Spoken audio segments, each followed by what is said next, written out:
Madame, Monsieur, bonsoir. Voici les titres de ce journal du 5 octobre. Polémique à Saint-Cyr autour du concert du groupe de rap Section d'Assaut, connu pour ses propos clairement homophobes.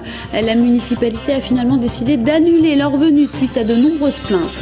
Assainir le marché des bâtiments publics, c'est l'objectif d'une charte signée entre la ville de Chambray et la Fédération du bâtiment. La mairie s'engage à détecter les offres anormalement basses lors des marchés publics. Le Tour FC perd sa première place, tenu en échec hier soir à domicile par Metz, 2-2. C'est le 3e nul d'affilée. Les joueurs de Daniel Sanchez sont donc descendus d'une place et se retrouvent second de Ligue 2. La mairie de Saint-Cyr a hésité avant de prendre sa décision, mais finalement, c'est sûr, le concert du groupe de rap Section d'Assaut est annulé. Il devait avoir lieu vendredi soir à l'Escale. Félix Ségère. Vas-y bouge, les pratiques ne sont pas saines, nos corps seront qu'un tas de sang, de la mort sera qu'une passerelle. Ma mémoire s'est fait plomber par une armée de gros pédos.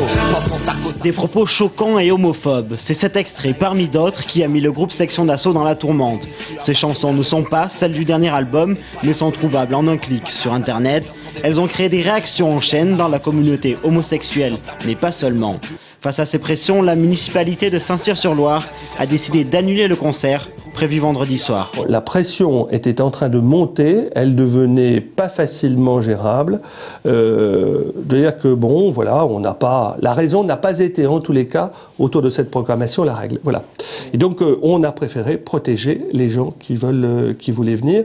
Et donc d'annuler cette opération. Après un succès énorme avec son tube Désolé, le groupe est aujourd'hui décrié. Dans une interview donnée au magazine International Hip Hop en juin dernier, Lefa, un des rappeurs, affirmait clairement ses opinions. Inadmissible pour les associations de défense des homosexuels. Cette polémique est tout à fait justifiée puisque ces propos sont extrêmement violents et que tous les homosexuels, toutes les personnes lesbiennes, gays et trans peuvent se sentir légitimement insultés et offensés par ce genre de propos. Ça n'a pas été notre quête principale, l'annulation du concert. Ce qui a été la chose la plus essentielle, c'était que les chansons homophobes, clairement homophobes, ne fassent pas partie du concert. L'homophobie reste un sujet sensible et mérite un débat qui aura lieu demain à Nantes avec le groupe qui a présenté des excuses publiques. Leur tournée, qui comprenait une vingtaine de dates, est très mal partie après l'annulation de 7 concerts à Marseille, Caen ou encore Angers. Elle doit s'achever le 5 novembre au Zénith de Paris.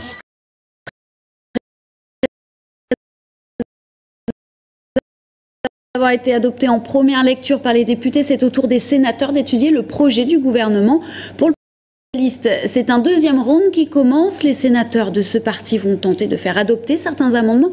On écoute le sénateur socialiste d'Indre-et-Loire, Yves Dauge. Lui est assez pessimiste sur les chances de faire évoluer le projet. Nous l'avons joint dans l'après-midi. On a dépensé à peu près 400 amendements quand même. Donc on va faire en sorte qu'il y ait un débat autour des propositions que vous connaissez. Il n'y a rien de nouveau par rapport à ce que les sénateurs avaient demandé. Donc ça va occuper le terrain. Mais si vous voulez, j'ai pas beaucoup d'espoir sur les demandes de report du débat, de référendum. On est quand même dans une épreuve de force. C'est pour ça que vous demandez un référendum ? Bon, écoutez, je crois que ça aurait été une chose possible s'il y avait un autre contexte. On va le demander, mais on n'a aucune chance. Vous savez, c'est un débat de sourds qu'il y a à l'heure actuelle en France. Quand un préfet s'en prend à un média, c'est ce qui se passe actuellement dans le Loir-et-Cher. Le préfet Philippe Galli accuse France 3 Centre d'avoir, avec des gens du voyage, organisé ce qu'on appelle les émeutes de Saint-Aignan. C'était fin juillet, une poignée de personnes de la communauté, des gens du voyage, avaient saccagé la gendarmerie de Saint-Aignan. Seules les caméras de France 3 étaient présentes. Florent Carrière. C'est un appel d'une femme qui, le 18 juillet, a alerté l'équipe de France 3 Centre. Selon la télévision publique, elle indique alors aux journalistes que des gens du voyage vont demander des comptes aux gendarmes de Saint-Aignan. Une équipe se rend donc sur place. Elle couvrira les violences autour de la gendarmerie. Des faits suffisants pour que le préfet du Loir-et-Cher accuse France 3 de complicité devant des maires excédés par la surmédiatisation de leur département cet été. La manifestation spontanée de colère s'avère être une opération de communication montée par 2 familles de la communauté des gens du voyage avec la complicité de notre chaîne de télévision régionale dont le seul but aura été de réaliser une opération commerciale en vendant les images aux chaînes nationales. Des propos tenus le week-end dernier par Philippe Galli lors du congrès des maires du Loir-et-Cher et qui ont choqué notamment les journalistes de France 3 Centre. Le rédacteur en chef, Yvan Avril, a répliqué hier dans l'édition régionale de midi. France 3 n'a fait que son travail, a-t-il expliqué, et de poursuivre que lorsqu'un journaliste apprend quelque chose, c'est son métier de se déplacer. Selon lui, Saint-Aignan était déjà encerclé par les gendarmes à l'arrivée de son équipe. Yvan Avril qui estime qu'il est confortable de la part du préfet d'accuser la presse. Alors pourquoi le préfet a-t-il porté ces accusations? Y a-t-il une querelle entre lui et le média régional ou simplement une rancœur quant à la surmédiatisation de l'événement? Difficile à l'heure actuelle de répondre. L'école Michelet se mobilise. Parents d'élèves, enseignants et membres du collectif RESF, ils se mobilisent pour venir en aide à 2 enfants scolarisés dans cette école. Une fillette de 9 ans et son petit frère de 5 ans. Ils ont dormi la nuit dernière dans la rue. D'origine arménienne, leur famille attend la réponse de l'OFPRA. Ils ont été obligés de dormir dans la rue hier, faute de moyens des associations d'hébergement des sans-papiers. Une pétition a été signée cet après-midi à la sortie de l'école. On écoute Chantal Beauchamp, elle est membre de RESF 37.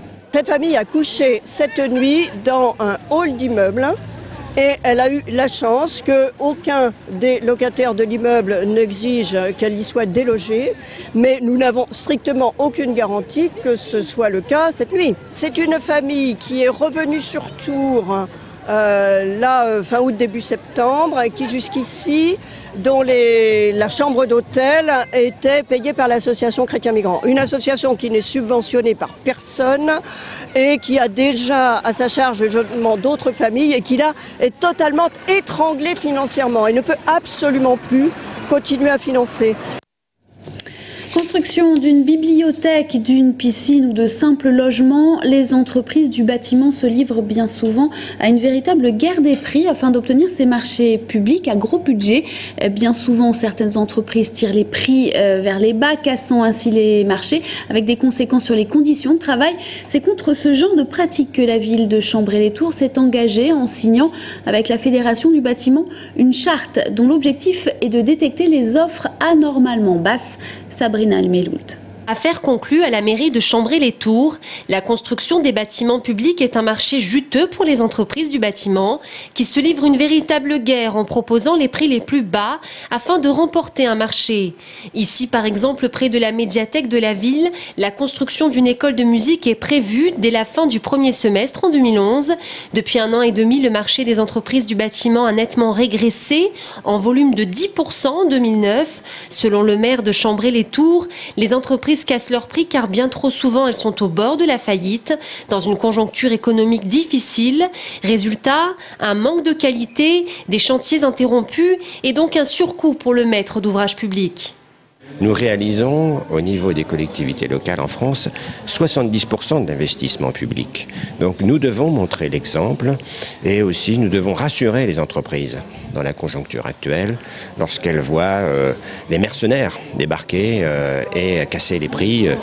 Elles ont le sentiment qu'il n'y a plus de notion de prix et elles ont le sentiment qu'il n'y a plus de visibilité du tout pour leur avenir. Cette charte participera donc à la bonne santé des entreprises puisqu'elles ne travailleront plus à perte et réaliseront un véritable bénéfice qu'elles pourront réinvestir dans l'avenir. Selon Éric Jaillet, président de la Fédération française du bâtiment d'Indre-et-Loire, la convention permettra de détecter et donc de neutraliser les offres anormalement basses, un devoir que la ville doit à ses contribuables. Ah oui, absolument, parce que quand on a des écarts de prix de l'ordre de 40% par rapport à une moyenne, forcément l'entreprise ne va pas bien, forcément ils ont des problèmes de trésorerie et forcément il y a beaucoup qui vont dans le mur, donc avec tous les dégâts que ça fait au niveau de la main-d'œuvre, de la formation des jeunes et des suites de chantier justement pour ces opérateurs publics, où là l'arrêt de chantier est brutal, le temps de relancer un appel d'offres, ils perdent au moins 6 à 8 mois. Donc c'est un coût économique important pour le contribuable. La ville de Chambray-les-Tours est la première collectivité à signer cette charte en Indre-et-Loire. La Fédération française du bâtiment espère ainsi inciter les autres collectivités à s'engager. Match difficile pour le Tour FC hier soir au stade de la Vallée du Cher. Les Tourangeaux se sont inclinés face à Metz et se sont contentés d'un match nul, 2-2 tout de même, avec une belle performance de Diego qui a obtenu l'égalité à la dernière minute sur un magnifique coup franc.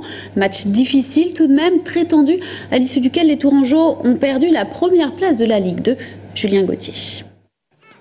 Dès la 6e minute de match et la frappe du Messin cassant, le TFC est apparu en grande difficulté devant le public tourangeau.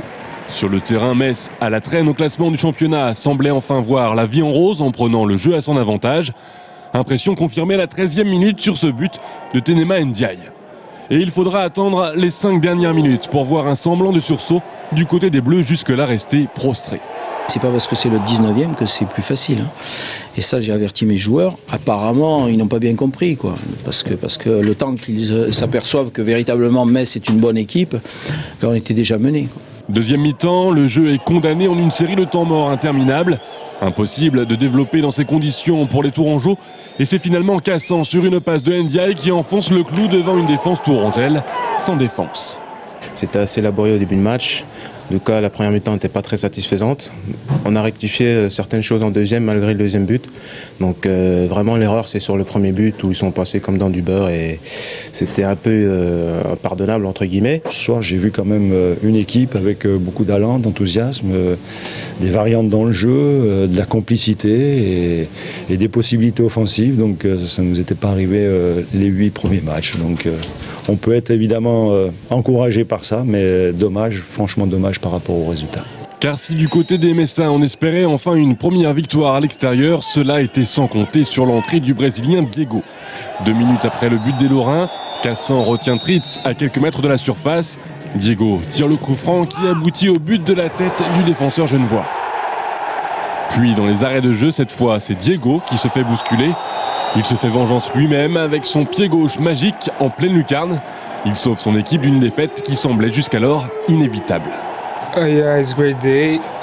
C'est un bon jour pour moi, je suis vraiment très heureux d'être rentré sur le terrain et d'avoir pu aider l'équipe en marquant mon premier but. Avec ce point, Tours s'en sort bien, mais avec 3 matchs nuls consécutifs, le club perd sa place de leader et probablement aussi en confiance. Peut-être un mal nécessaire pour une certaine remise en question. Fin de ce journal, merci de votre attention et de votre fidélité. On se retrouve dans un instant avec l'invité de la rédaction, Jean-Michel Baudin. Restez avec nous.